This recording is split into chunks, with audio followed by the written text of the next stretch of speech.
This is Nick Douglas for Adventures of a Sailor Girl on board Perpetual Loyal, the Maxi, with Brad Kellett. Just chilling, because I think you guys are all set, ready to go. Yeah, we're ready to go. I've got the young fella downstairs doing a little bit of cleaning, and we've just done our van maintenance for the van's trip down to Hobart. Perfect. And yeah, we're just about to lock her up until Boxing Day.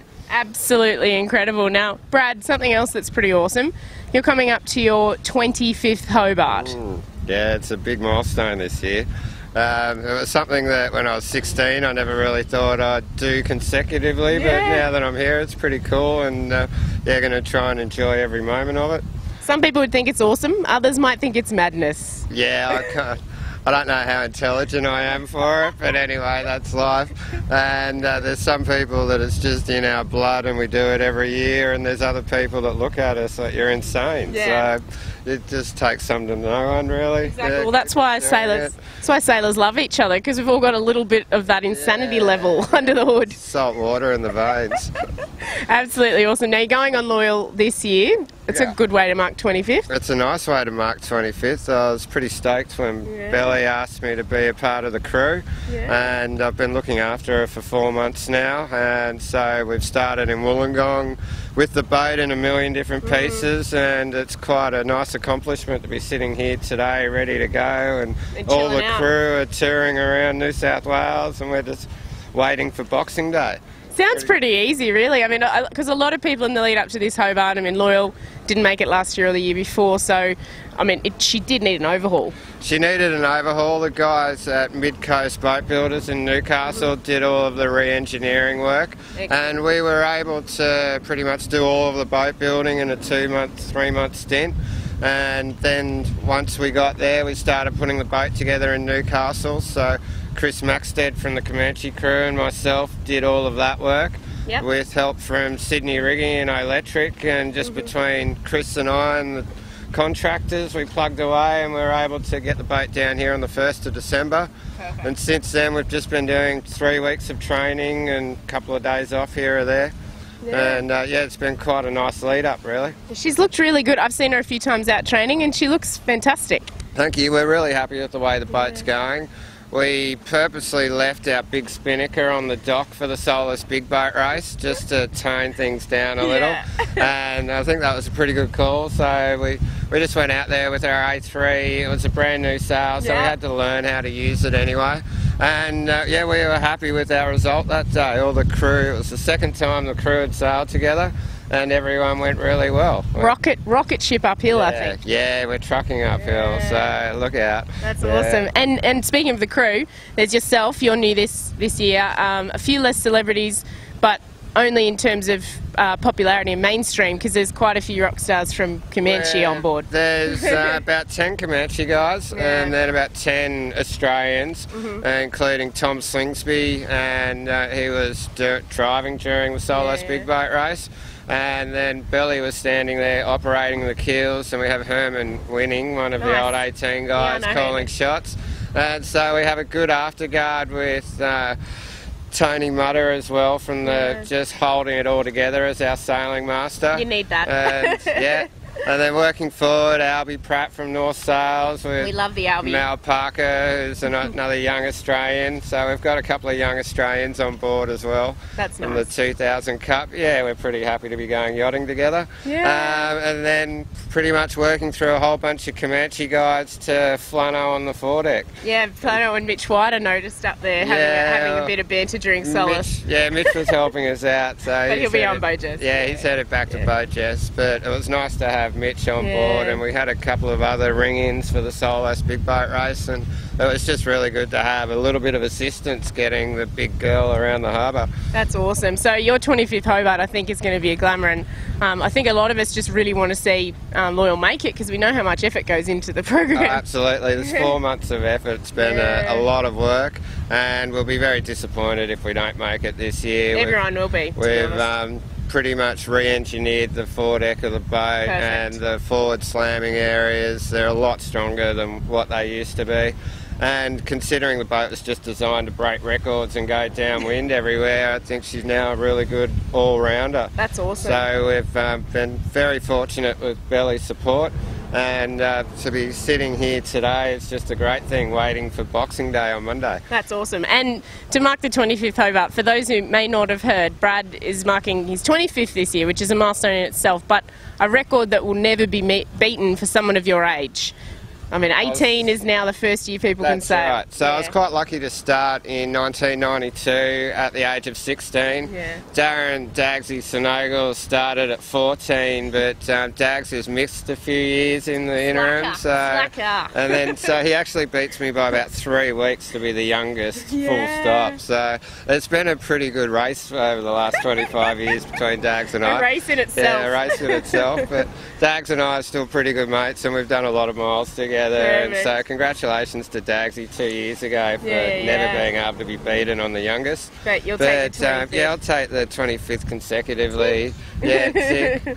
And then unfortunately the young ones in 1999 had to start at 18, so it's just our blessing really. Yeah, it's pretty amazing. An amazing experience. I know your dad, Dave, obviously he was a sailor as well, and is that what got you into it? My dad's a sailor too, that's how I got into it. Yeah, I did my first 3 Hobarts with Dad's Army, as I call it, and they're all now old boys sailing around on the Sydney 60, and they go to Hobart on the JBW, the radio relay, every year. And it's just been in the family, and so after, I think I was about 12 and I wanted to start doing the race, and I just badgered him, and then finally he said, yep, righto. That's awesome. When you're 16, you're on. That's cool. So, yeah, I'm actually doing my 25th race with Black Joe, who's on board Perpetual Loyal, and he was on board my first Hobart as well. That's awesome. So, yeah. So it's pretty funny because Black's the oldest person on Perpetual Loyal, and I've done the most amount of Hobart. So, oh my gosh, that's incredible. A couple of brothers bonding together on that one. Yeah. Well, congratulations to you, and it's so nice to see someone who's so passionate for the sport and the race, Nick. Yeah. Like, it's awesome. Yeah, it's great. The Rolex Sydney Hobart's been a part of my life, so it's nice to put back to the race as well, and being on the archive committee at the CYC, I get random questions. It's forever in my thoughts anyway, throughout the whole year really. Yeah, it's a big one for me too, though I haven't done 25 of them. This is only my 5th reporting, so I'll try and catch up with you. I definitely want to do it one day, though I don't think I'll ever beat your record. No, that's okay. You just need to become a celebrity on the Perpetual Loyal, you'll be right. Next year, it'll be great. Awesome. Yeah, well, good luck to you, matey. Thank you. And congrats. Thanks. I have our weather gear stowed up here. Yeah. All of our safety gear, and then pretty much the accommodation space. Yeah. Which is where a lot of guys were trapped on the boat. That was Rambler, and it didn't. Yeah. So we have a lot of conversations about how to escape the boat. Then we have our spare air. Around the whole boat for that purpose. And then working back in the vessel. Our engine room, which the engine runs 24/7. And one of our guys, crew, Ty Oxley, looks after all that stuff. Cool. And my department, which is the tool room. Hello, tools. With hydraulic department. And then back into Tom Addison, Billy's world, Tony Mutter, and the oh wow. Control room. Bit of Foo Fighters was playing down here earlier. We weren't expecting Billy on board till they got turned off. Oh wow, that's so cool. Back into the boat, we have all of our water storage.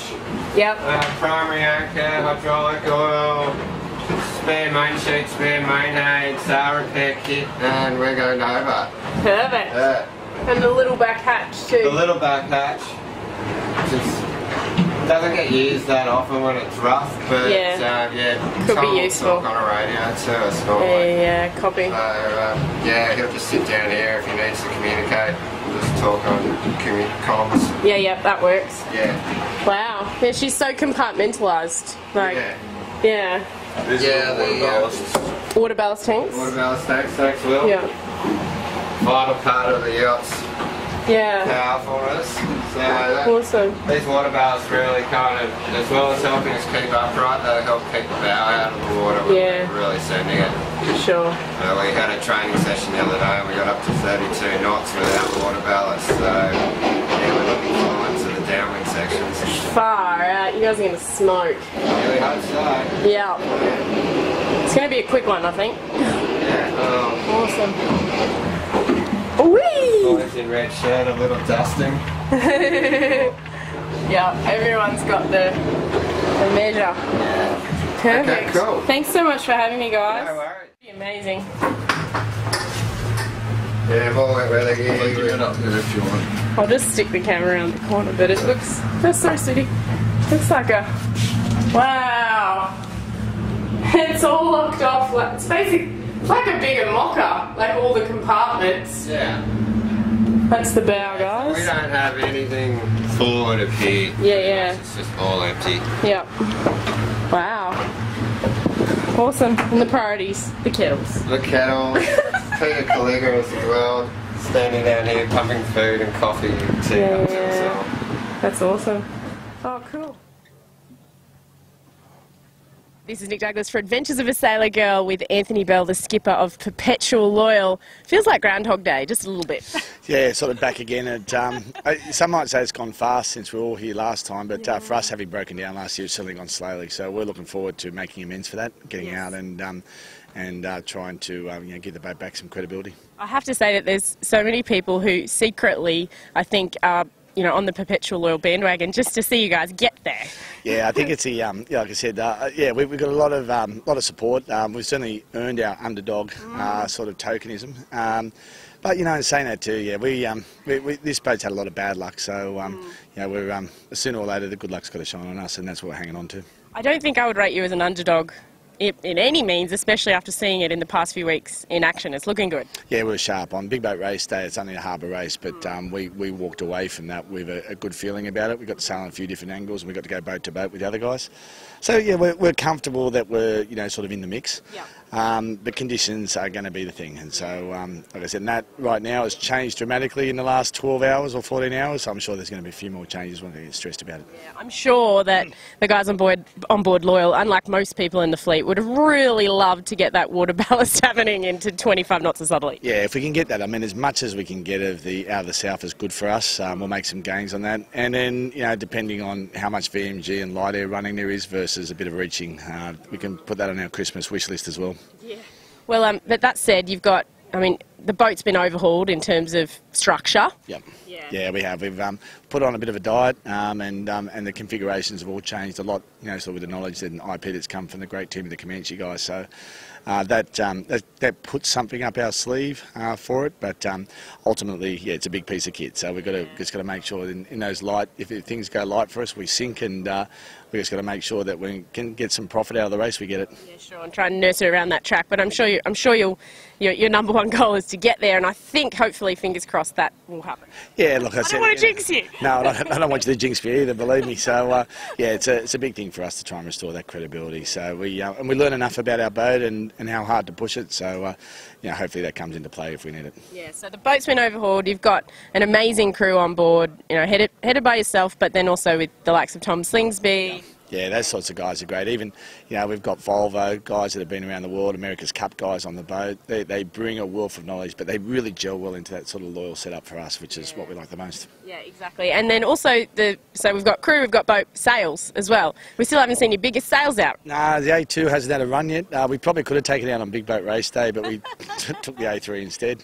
But I think we'll be seeing it, provided, like I said, it stays on the forecast at the start, and classic start and then a burn down the coast. I think we'll be seeing it come up as soon as we turn at Zulu. So, yeah, it'll be a great shot. All the big boats will be a great shot. Under Spinnaker, tearing down there. So, yeah, big A2 on the long prod might be a show for us. I sense a little bit of excitement of actually getting out there. Yeah, it actually is. I want to get on with the game this year. Our preparation's been really methodical, but there's a certain point where you just want to get into it. And, but I'm sure, unfortunately, I've got 48 hours of looking at the iPad, which, will probably ruin Christmas Day for me.